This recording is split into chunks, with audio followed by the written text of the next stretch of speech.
Le logiciel Biologie du plaisir permet d'expliquer un peu l'expérience du document précédent. Alors, ces expériences, ici montrées de manière assez schématique, étaient au départ prévues pour stimuler une zone du cerveau dans l'objectif de faire fuir les animaux d'une zone de stimulation. On voulait ici montrer qu'il y avait une aire du cerveau spécifique à la vigilance.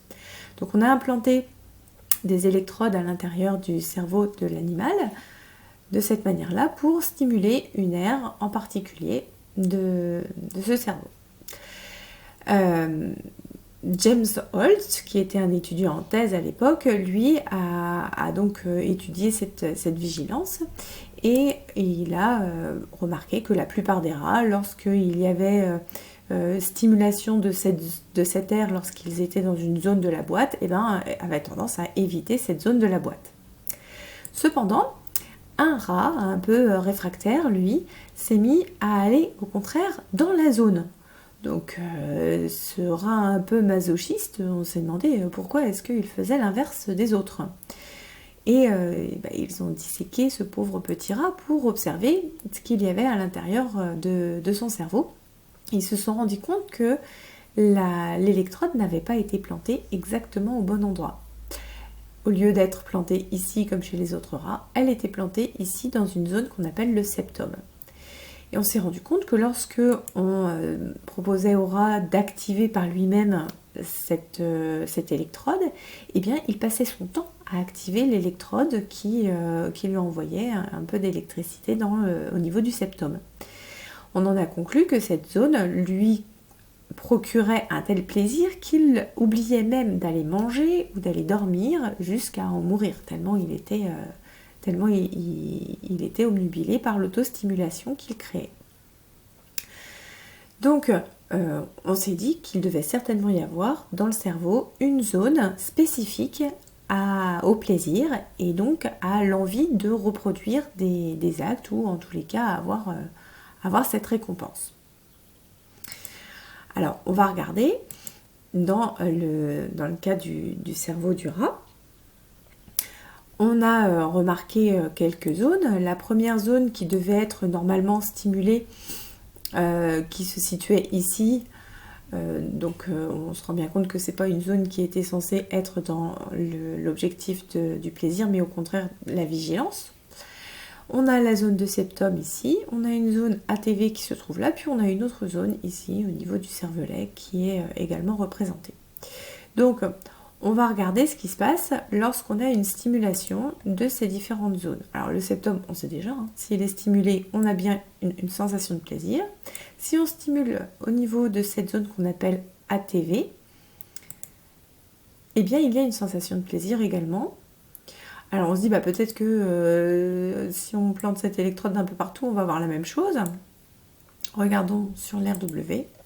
Non, cette RW sert donc de témoin pour montrer que lorsque on s'éloigne du secteur de ce cerveau, de cette zone du cerveau, on n'a pas de stimulation de plaisir, c'est-à-dire que le rat ne va pas sans arrêt auto-stimuler cette électrode. Alors regardons ce qui se passe au niveau du cerveau humain. Chez l'homme, alors on va prendre l'autre expérience qui est un peu plus complète. Chez l'homme, on va envoyer une stimulation érogène. Donc ici, la stimulation, on vous dit que c'est présenter des images de femmes dénudées avec des positions qui sont suggestives. Il y a donc ici plusieurs facteurs qui entrent en jeu. La vision d'abord, pour qu'il puisse regarder ces images. Et puis ensuite, on peut éventuellement regarder la sensation de plaisir qu'il va obtenir.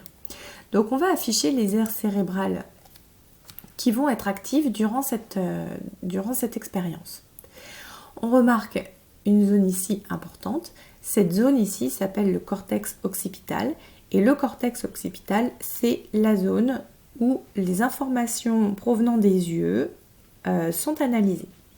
Donc ce cortex occipital fortement stimulé est simplement lié à la vue, le fait que les yeux fonctionnent et que les informations visuelles soient interprétées. Ensuite, on va mettre les légendes de manière un peu plus flagrante. On a ici en vert clair ce qu'on appelle le cortex. Alors ici en vert foncé c'est le cortex aussi, mais c'est le cortex préfrontal. Alors le cortex préfrontal a pour objectif d'analyser et de mémoriser.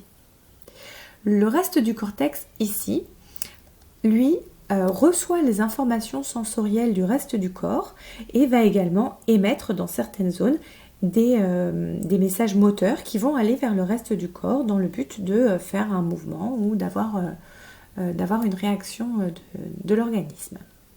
Donc toute la zone verte ici est extrêmement innervée par des neurones qui sont reliés à des nerfs qui proviennent du reste du corps.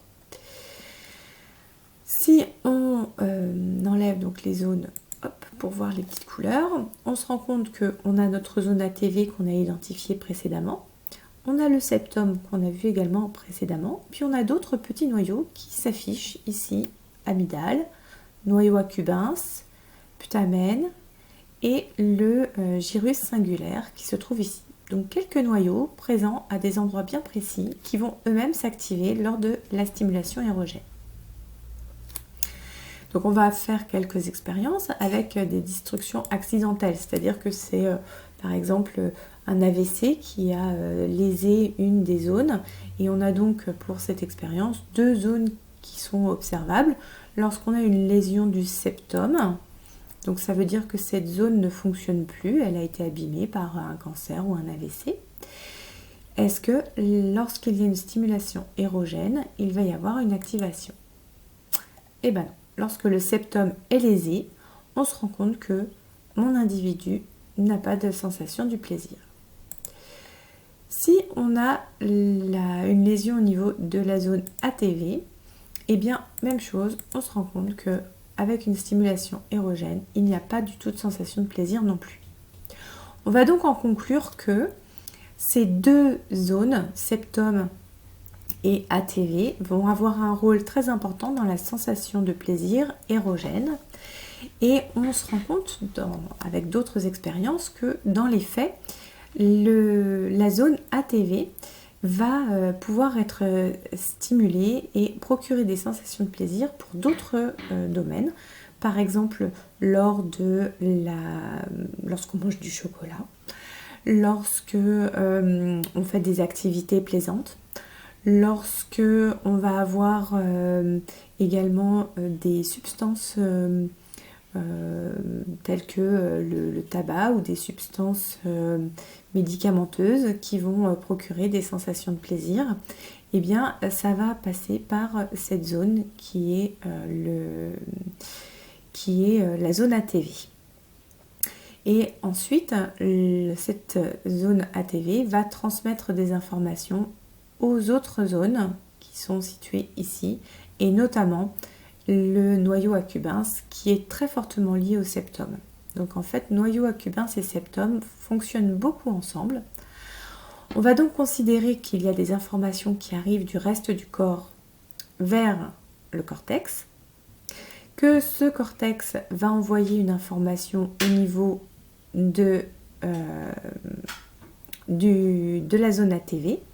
Cette zone ATV va alors envoyer des informations au niveau du septum, noyau accumbens qui fonctionnent un peu ensemble, au niveau des amygdales, au niveau du putamen et au niveau du gyrus singulaire. La zone principale du plaisir est quand même le noyau accumbens septum, ces deux noyaux-là qui vont être responsables de la sensation de plaisir chez l'individu.